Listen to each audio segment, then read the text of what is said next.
In our last session, we did ASD. Uh, Today, we're going to look at atrioventricular septal defect, or the so-called endocardial cushion defect. And there are some features of endocardial cushion defect that you need to understand. We went over some of them before. The important thing, as we pointed out, was the development of the endocardial cushion,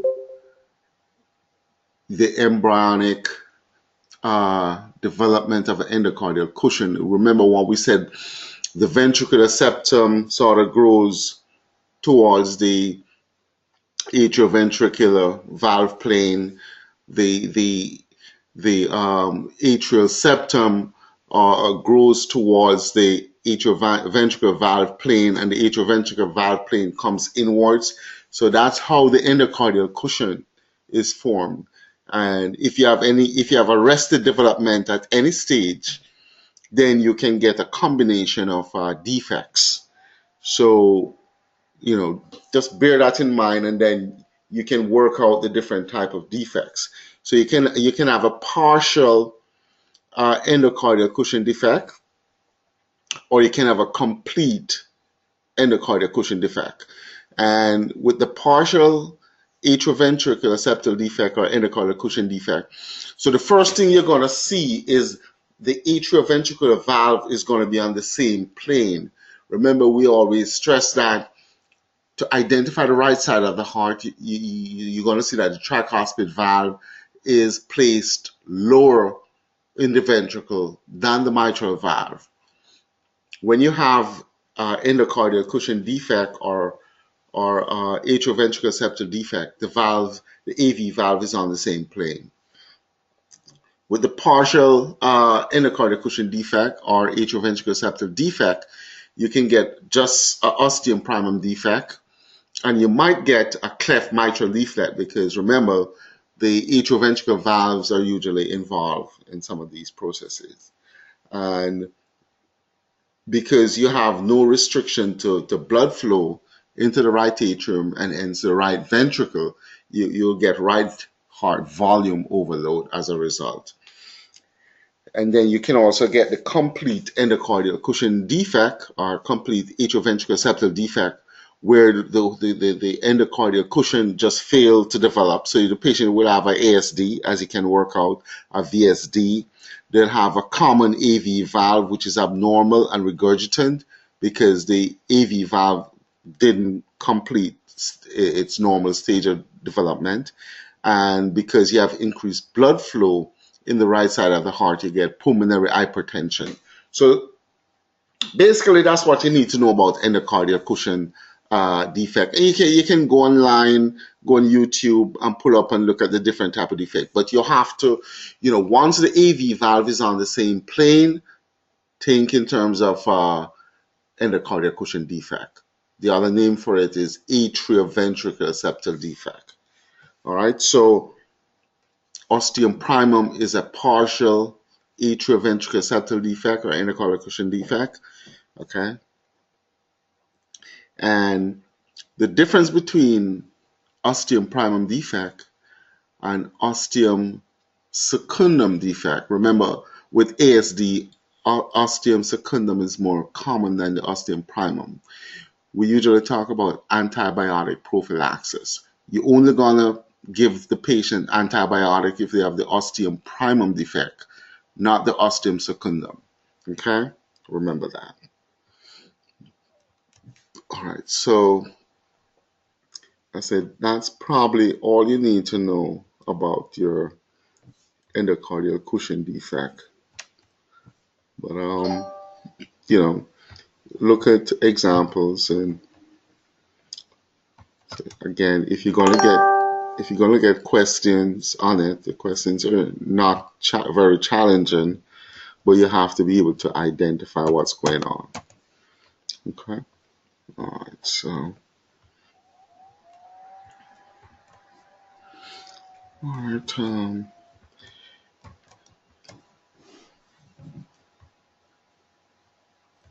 It's so we're going to move on to ventricular septal defect, which is extremely common, and you should be able to identify VSD, and not only identify that there's a VSD, you should be able to say what type of VSD it is. Okay, there are four types of VSD, ventricular septal defect. The most common is your so-called membranous or paramembranous VSD.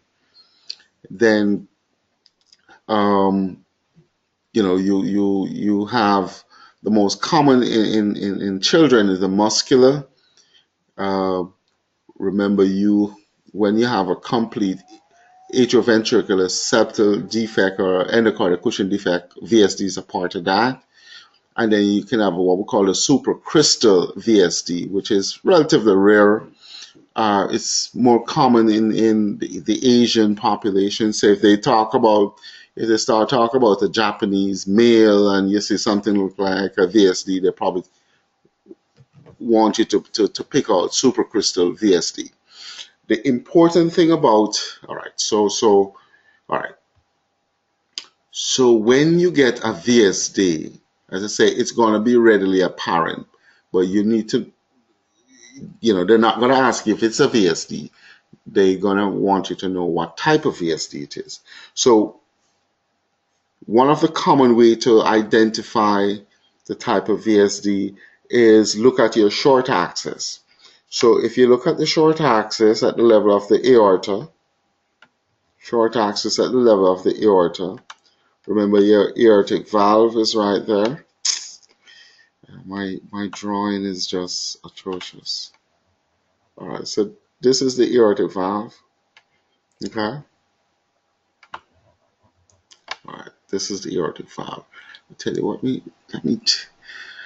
I don't know, I need to probably do an art class. All right, so let's go again. All right, so if you have short axis at the level of the aorta, okay,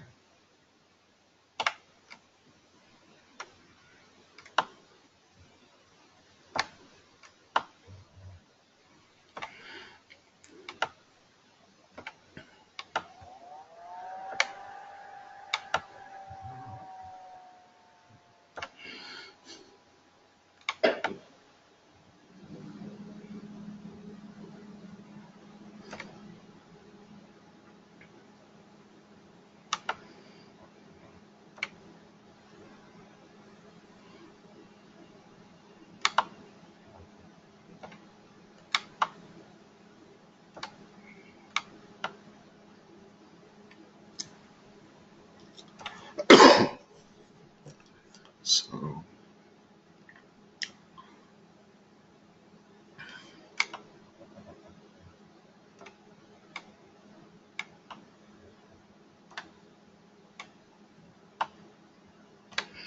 okay, so if this is the short axis at the level of the aorta, and you're going to put your color on, okay?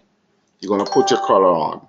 If you see the VSD jet beyond 12 o'clock,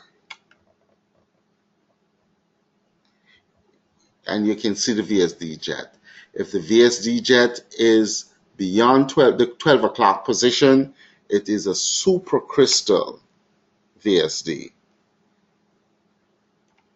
Supracrystal VSD. So once they start talking about an Asian patient from Japan or whatever, and you see this is supracrystal VSD, that's what they want you to get at. In the same short axis view at the level of the aorta, if you get the VSD jet before the 12 o'clock position, then it's usually a paramembranous VSD. Okay, so that's a quick way to identify it. Okay, paramembranous VSD, and they usually bring this in the exam too. Okay, so That's a rough way to identify the VSD. Remember, there are four types. The membranous or perimembranous, the most common type in adults. The muscular, most common type in children. You can get VSD as a part of the endocardial cushion defect. Supracrystal VSD is not very common, but yeah. All right, so that's your VSD. Um, all right.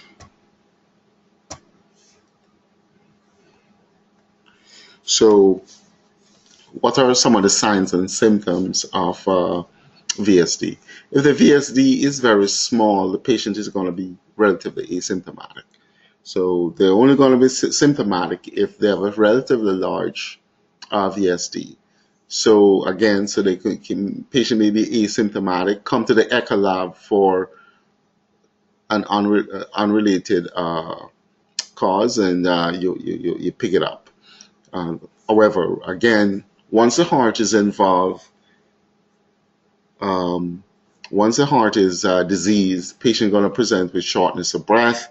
It's going to start with shortness of breath at rest, then exertion, and then allow, your orthopnea, your PND, and all of that. Failure to thrive will be on the smaller side. Okay, poor nutrition. We usually talk about cardiac cachexia. That is if they have significant cardiac problem and they're not, nutrition is suboptimal. VSD is one of the defects, cardiac defects, that will give you an olosystolic murmur. The olosystolic murmur. So the murmur is throughout systole, and you're going to hear it best along the left sternal border. So olosystolic murmur. When we say olo, we mean all of systole. You're going to hear the murmur. Okay, and not only that, you commonly will feel a palpable thrill. So if you put your hands on the patient's chest, it feel like water or fluid is running under your hand. That's what we call a thrill. Okay, so how do you make the diagnosis? Well, your echo is the key. Your two-dimensional images, you're going to get your color flow and continuous wave Doppler. Your two-dimensional images for identification, what type it is, where it's located, and then your color flow going to help you in that sense as well. Your CW, you're going to start doing quantification now. You're going to talk about the peak gradient across the VSD, and you should, once you have any shunts in the heart, you should go about doing your shunt flow. If you remember, your shunt flow is your QP/QS, where QP is the pulmonic flow, QS is a systemic flow. You want to see the burden of the shunt. So if it's a huge shunt, you're going to get a lot of blood flowing on the right side of the heart, a lot of blood flowing through the pulmonary circuit. And the problem associated with that is the development of pulmonary hypertension. Once the patient develops pulmonary hypertension, that's bad. Okay, that's an indication that you should start. It's an indication that you should fix the defect.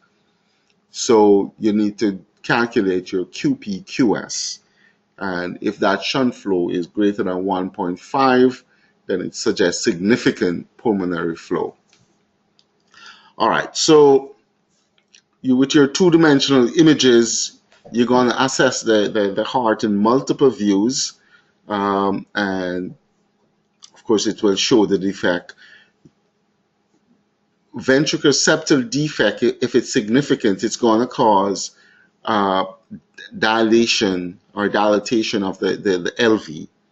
Okay, so it's a volume problem, so it causes dilatation of the LV, and you can get RVH as well, but dilatation of the LV is common. Then when you do your color flow Doppler, you can put your color flow across the septum, then you'll see the defect.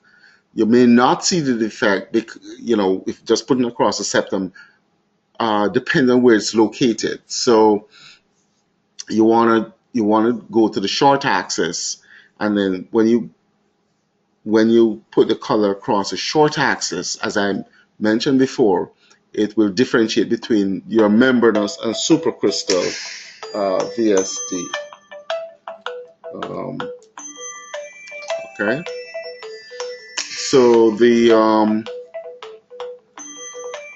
again, if the color flow jet is before the 12 o'clock position, it's a membranous. Okay, so if the color flow jet is before the 12 o'clock position, it's a membranous. If the color flow jet is after the 12 o'clock position, then it's supercritical. And then with the C Doppler, continuous wave Doppler, you do the flow across the septum. As mentioned before, you're going to do quantification now. So you want to get the gradient, and you want to get the maximum gradient across the defect. So what you do, you just do planimetry of the VSD envelope, and it will give you the maximum gradient. You want to do your shunt flow, which is QPQS. That is, remember, flow is equal to area times TVI. So the flow across the right ventricular flow tract, you're going to get the area across the right ventricular flow tract is pi r square, and then you're going to get your TVI across the right ventricular flow tract. Okay, then that's a flow across the right ventricular flow tract, or flow across the pulmonary valve. That is your pulmonary flow. Then you're going to get your systemic flow, which is flow across the left ventricular flow tract. The same thing. Flow is equal to cross-sectional area times TVI. So the area is pi r square. Okay, you always get your D when you in your parasternal long axis view, the left ventricular flow tract. D divided by 2 give you the radius. So you're going to get, and you're also going to get your TVI across the left ventricular flow tract. So you just put the pulmonary flow across the systemic flow, and that is your shunt flow.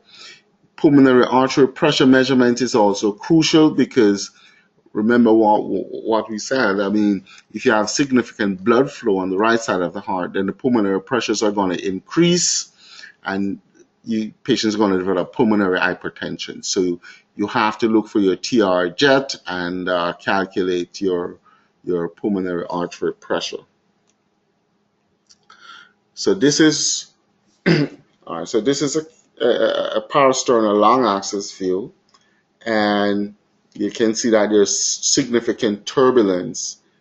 The upper portion of the septum, significant turbulence. So let's go back.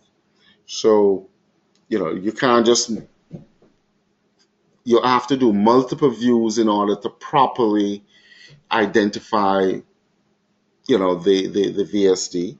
And then for quantification, you need your C Doppler.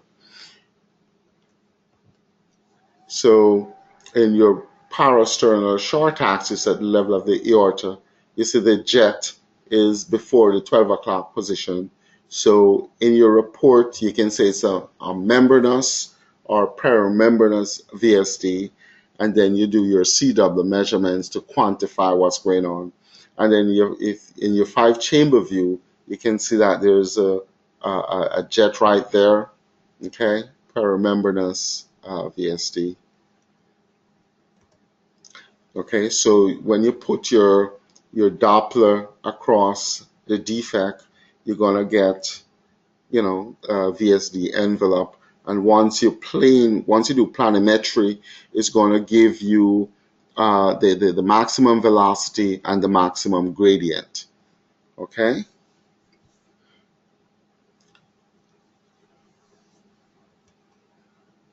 So again, to measure, you have to measure the RV systolic pressure. That's and you have to you measure the pulmonary pressures because that's going to give you an idea of the burden of the VSD. And then we talk about the shunt flow. Um, I think we're gonna stop there, VSD, and so just go over it because VSD is common, um, very common, and if you can, you know, master identify